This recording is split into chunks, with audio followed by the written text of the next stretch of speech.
Hey friends, welcome back to my channel. Today we have a Pantheon jungle game. Now it might come to a surprise to some of you. I play other champions other than Tryndamere.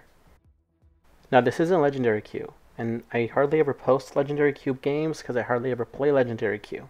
And that's because when it's open, I'm busy with other things. And that's true with regular queue too. I'm hardly ever on the game, and when I am on the game, I get 2 or 3 games that aren't the greatest, 1 or 2 games that are pretty good, and from those games I want to make sure you guys get content that is educational and also entertaining. Now Pantheon checks a lot of boxes off for a lot of players.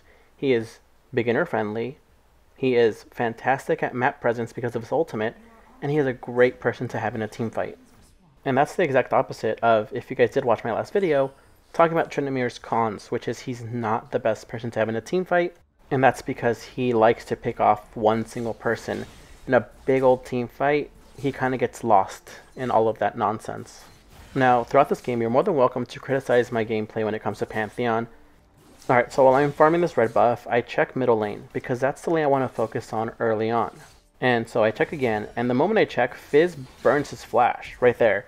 But thankfully, also, if I wasn't paying attention, Lucian actually pings it saying that Fizz burned his flash. And that's good to know because now he's easy to gank. He has no escape potential aside from his Trickster, but thankfully with my point and click CC, he has no escape. And also thankfully he stayed in lane too long. So I just finished Raptors and he actually puts himself towards me so I can just flash, stun him, and that's an empowered Q for an easy kill. And that's such a great thing about having point and click CC skills in Wild Rift, because there's really no way of dodging that, right? And that's kind of comparing it to like Morgana's snare or Lux's snare, where you can kind of move aside from it. In this one, you literally just point and aim where you want to hit, and it'll hit. And so the reason I gank Baron lane here is because I saw Kennen running back from Teemo, which means he might not be able to farm comfortably. Me ganking means that Teemo has to recall or at least back off, which gives Kennen the chance to farm freely and comfortably.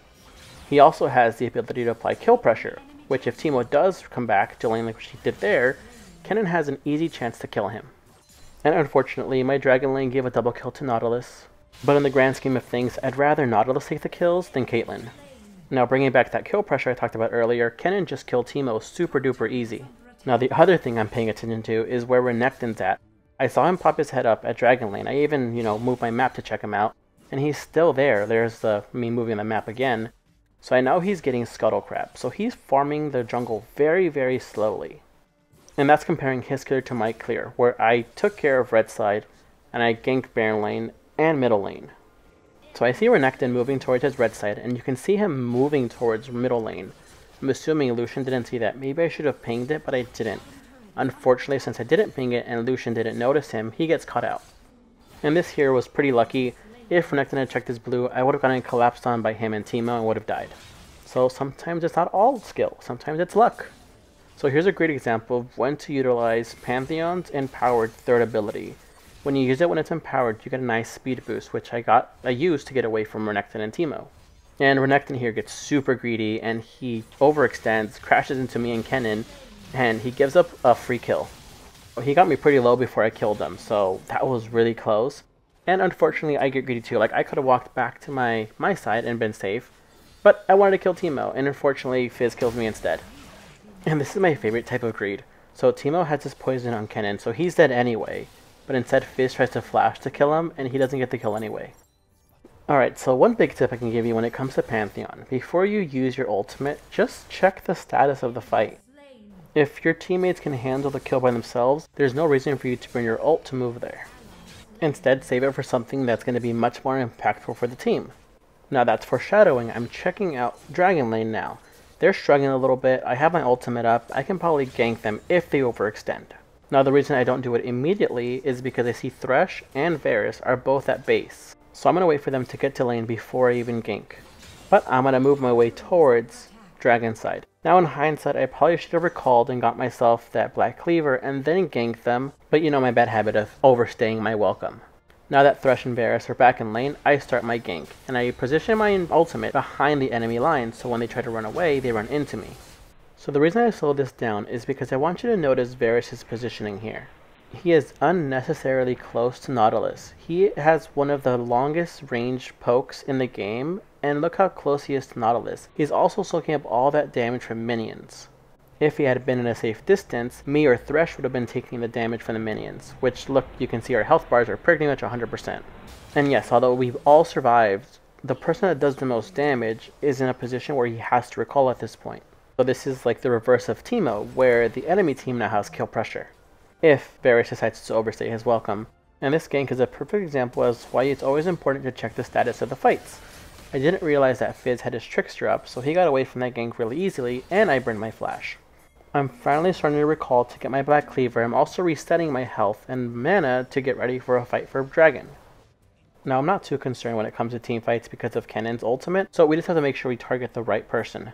So for me, that right person is going to be Renekton because I don't want to get outsmited. That is unless I find Caitlyn or Fizz out of position. And thankfully Teemo stayed Baron lane, so we are in a 4v5 in our favor. And in the second Renekton shows up, I go ahead and stun him, I protect myself from his auto attacks, empowered Q, and he's dead. So instead of me chasing these kills, I focus on Dragon, because as a jungler, these objectives are my sole purpose. Plus my team is zoning them out for me anyway, so I might as well take advantage of that. If I had chased Fizz or chased Caitlyn or anyone else, this Dragon would reset and this kill would have taken so much longer. In this sense, I managed to secure Dragon, we killed Caitlyn, and I get a nice snipe here on Nautilus. Now I am pretty surprised that Teemo stayed Baron lane instead of going for Rift Herald, but that works out in our favor. And since my Dragon lane was having the most problems, I'm saying let's get some more gold by taking some plates from this turret. This will solidify the lead that Varus has on Caitlyn. If you don't remember, Nautilus got 3 kills during the laning phase, and Varus got a double kill when I ganked. We also took 3 plates, which means that Varus is way ahead in gold compared to Caitlyn. That also means he's a very high value target. So you can see Renekton just completely ignoring me and wanting to kill Varus for that shutdown gold. And thankfully we managed to secure Renekton again, and Caitlyn there mis-aimed her ultimate. I think she was aiming for Varus, but she hit me instead. So the reason I stayed in this lane was so Varus can get away safely, although he decides to stay in lane 2 and die. If you're the ADC, you have to be sure you're aware of the situation of the fight. If you know it's going to be unwinnable, just play safe and recall. Surprisingly, after being dead for 20 seconds, Rift Herald is still up and Renekton is middle lane. He had all that time to secure Rift Herald for the team, but I don't know what he was doing instead. But if he doesn't want it, I'll take it myself. I check the area and I farm Raptors before I go to Rift Herald. I see Fizz is overextended, so I go ahead and ult. And here's what a successful flash grade kill looks like, where I flash and I make sure I get the kill on Fizz instead of Kenan. So if you start Rift Herald, please don't shoot it to the side, because when you shoot it to the side, it charges to the wall, and its weak spot is protected by the wall. And so you'll see it's a pretty awkward position where you have to get yourself to hit it, but I can't hit the back right now. And you'll notice that I don't take Rift Herald myself, I give it to Lucian.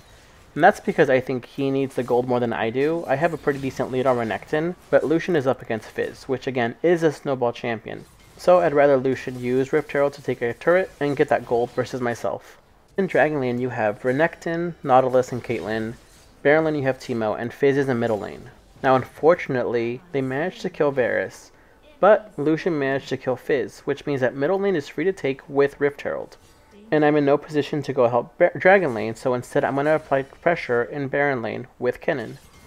Logically speaking, I can't go in on a 3v1 and expect to win, but instead I have a 2v1 in our favor against Teemo. And yeah, it might be close, but I expected us to win this tower dive.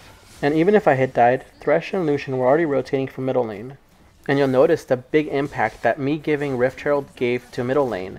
Lucian took down the second tier turret and almost destroyed the inhibitor turret. So as a jungler, you need to think about who you can give the Rift Herald to make a bigger impact over yourself. Now you'll notice that in this fight, I don't position myself to take over Fizz. I'd rather protect Lucian, so me and Thresh do our best to keep Nautilus away from Lucian. My positioning here is always in front of Nautilus, so just in case he tries to hook, he hooks me instead of Lucian. And so we took down Fizz, he turned around and helped us take down Nautilus, and I'm not sure what Teemo was doing here, but he was out of position and that's another kill. And so you'll notice that my main priority again was to make sure that Lucian got fed faster than Fizz. Because of that, it paid off. Now Fizz is pretty much harmless compared to Lucian. My second priority was to make sure that Kenan can farm comfortably in front of Teemo, and he could. And my least concern was the fact that Nautilus got an early double kill because again, he's a tank. He doesn't do much compared to Caitlyn. And here I'm zoning Caitlyn away from the team fight while they're taking care of Fizz. So hopefully you see just how amazing Pantheon is at disrupting the flow of a team fight. The other thing I hope you see is how I prioritize these lanes and what my mentality was coming into the game. You always want to focus on the impact you yourself can make in the game. Now, of course, the pattern that I did this game was pretty unique in terms of not hyper farming all game and making sure every lane was taken care of. And a lot of people say, oh, my middle lane or my bot lane fed, but as a jungler, are you helping them not feed? Are you helping them get a lead? And if they're behind, are you helping them catch up? You always want to change the mentality of, my team is doing so bad that I can't win this game, to, how can I help my team catch up to make this game winnable? Or, what mistakes are my enemies making? So I'm going to slow this down so you can see the decision process. Caitlyn is behind this wall, so I'm going to flash and target only her. I don't care about anyone else. I want to focus on the ADC. And instinctively, Nautilus tries to defend her from me, which means that this fight is split into two parts. Me versus Nautilus and Caitlyn, the rest of my team versus Fizz and Renekton. Renekton's dead, so only Fizz is left alive. So the rest of my team has a chance to collapse on Caitlyn. Now that she's dead, it's only Fizz and Nautilus. And even if Teemo was here, the fight would still turn out the same because we all targeted the right person. Unfortunately for the red team, they had Teemo who didn't really help out the team, which kinda sucks. He finally took down the first tier turret, but that's pretty much the only impact he had throughout the whole game. After that successful team fight, we take Dragon and the enemy team surrenders. I hope this video was fun, entertaining, and I hope you guys learned something here. If you guys have any questions, comments, concerns, or emotional outbursts, put them down in the comments and I will be happy to respond to all of them. Now, if you guys enjoyed the coaching videos of Shyvana and Evelynn in the jungle, I plan on making a way for you guys to reach out to get coaching in a different tiered system. Details will probably be in the description down below, and again, I hope you guys enjoyed this video. Don't forget to like, comment, subscribe for more Wild Rift content. Take it easy, summoners, and I hope your elo climb this season is way better than any season before.